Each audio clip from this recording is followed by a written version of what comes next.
Hello guys, अभी हम करेंगे class 10th maths chapter number first real number की एक्सरसाइज 1.2 का क्वेश्चन नंबर थर्ड। तो क्वेश्चन नंबर थर्ड है guys, proof that the following are irrational. इसका फर्स्ट पार्ट है 1/√2, second part 7 × √5 and third part is 6 + √2। इन सबको हमें क्या करना है, इरेशनल प्रूफ करना है। तो इरेशनल प्रूफ करने के लिए हम सबसे पहले क्या करेंगे, फर्स्ट पार्ट जो है हमारा क्वेश्चन नंबर थर्ड का फर्स्ट पार्ट है 1/√2, इसे इरेशनल प्रूफ करना है। तो हम एज्यूम कर लेंगे कि 1/√2 क्या है, इरेशनल प्रूफ करना है तो इसका ऑपोजिट हम एज्यूम करेंगे, यानी 1/√2 को हम क्या एज्यूम करेंगे कि ये रेशनल नंबर है। ओके, तो फर्स्ट इसका जो सॉल्यूशन पार्ट होगा हम राइट करेंगे, let us assume 1/√2 is a rational। अब अगर हमने 1/√2 को रेशनल एज्यूम किया है तो दैट मीन्स हम इसको क्या राइट कर सकते हैं, a/b की फॉर्म में राइट कर सकते हैं। तो this implies that 1/√2 can be written in the form a/b। तो इसका मतलब है 1/√2 को मैं किस फॉर्म में राइट कर सकती हूँ, a/b की फॉर्म में राइट कर सकती हूँ। एंड जहाँ की क्या होगा, where as a and b are coprime, ये दोनों के दोनों को प्राइम होंगे। इसका मतलब है a और b में 1 को छोड़ के अदर कोई भी कॉमन फैक्टर नहीं होगा। तो so where a and b and necessary condition for b does not equals to 0। b क्या नहीं होगा, 0 नहीं होगा।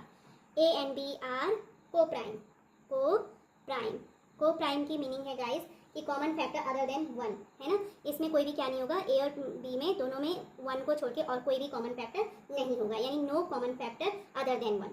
को प्राइम मीन्स क्या होता है, no common factor other than 1। तो this implies that 1/√2 is equals to a/b। यानी अगर हम इसको इन्वर्स कर दें, उल्टा कर दें, तो √2/1 का मीनिंग होता है √2 इज इक्वल्स टू क्या हो जाएगा, b/a। That means b/a is equals to √2। अब आप इसको चेक कीजिए, ये कैसा नंबर है, इरेशनल है, और b/a क्या होगा, रेशनल नंबर होगा। तो यहाँ से हम चेक कर सकते हैं, this one is rational and this one is irrational.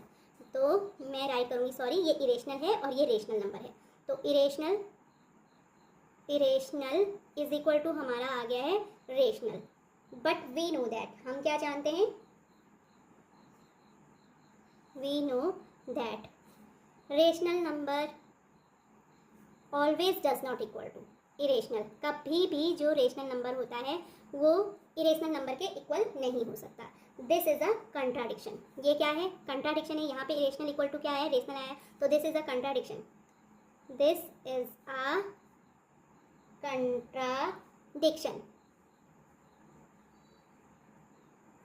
This is a contradiction. ये क्या है, एक अपोजिट स्टेटमेंट है, विरोधाभास है। Irrational number equal to rational आया, but we know that rational does not equal to irrational, so this is a contradiction and hence our assumption is incorrect.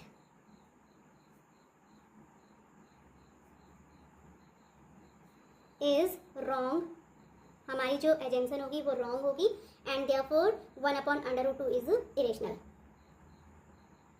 Therefore 1/√2 is irrational.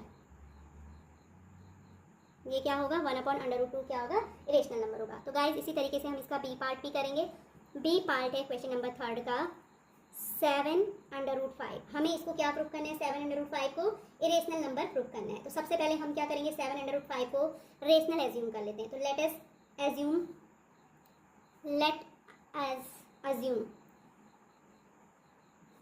7 × √5 is a rational number. Suppose कीजिए कि rational number है, तो it means क्या हो जाएगा, इसको हम a/b की फॉर्म में राइट कर सकते हैं। तो so 7 × √5 can be write in the form, can be written in the form a/b। इसको हम 7 × √5 को, अगर ये रेशनल नंबर है तो इसको a/b की फॉर्म में राइट कर सकते हैं, where a and b are coprime, where a and b are coprime means होता है guys no common factor other than 1। तो मैं इसको राइट कर सकती हूँ, that means no common factor other than 1, no common factor other than 1। इसका क्या नहीं होगा, ए और बी का कोई भी कॉमन फैक्टर, 1 को छोड़ के कोई भी कॉमन फैक्टर नहीं होगा। And next important condition, b does not equal to 0, b 0 के बराबर भी नहीं हो सकता है। तो अब हम इसे मैथमेटिकली राइट करेंगे इस स्टेटमेंट को।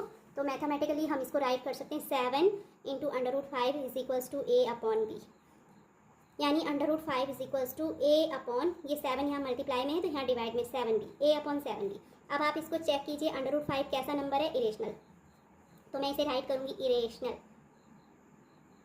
Irrational equals to a upon 7b, a upon b rational है तो अपॉन 7b भी क्या होगा, रेशनल। तो यहाँ से हमारा क्या आया है, irrational equals to rational number आया है। Okay, but we know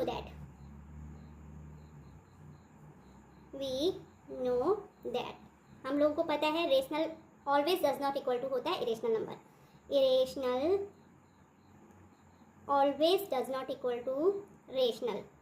that means this is a contradiction, ये क्या हो गई, एक अपोजिट कंडीशन हो गई, कंट्राडिक्शन हो गया, विरोधाभास हो गया। यहाँ पे हमारा ये तो है हमें मालूम कि इरेशनल कभी भी रेशनल के बराबर नहीं होता, बट सॉल्व करने पे यहाँ पर इरेशनल क्या आ रहा है, रेशनल के बराबर आ रहा है। तो this is a contradiction, this is a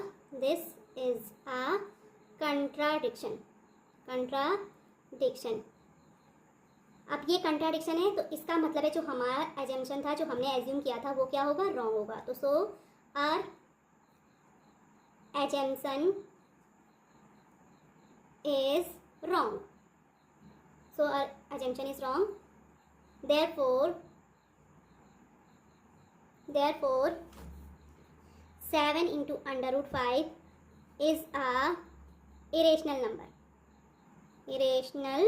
number, okay. तो 7 इंटू √5 क्या हो जाएगा, जब ये एजम्पशन रॉन्ग हो गया तो हमने तो उसको एज्यूम किया था कि वो रेशनल नंबर है, बट ये रेशनल नंबर है, ये हमारी जो कल्पना थी वो रॉन्ग हो चुकी है। तो दैट मीन्स वो रेशनल नंबर नहीं होगा, बल्कि क्या होगा, इरेशनल नंबर होगा। तो सो राइट करेंगे हम लास्ट में, therefore 7 into √5 is a irrational number.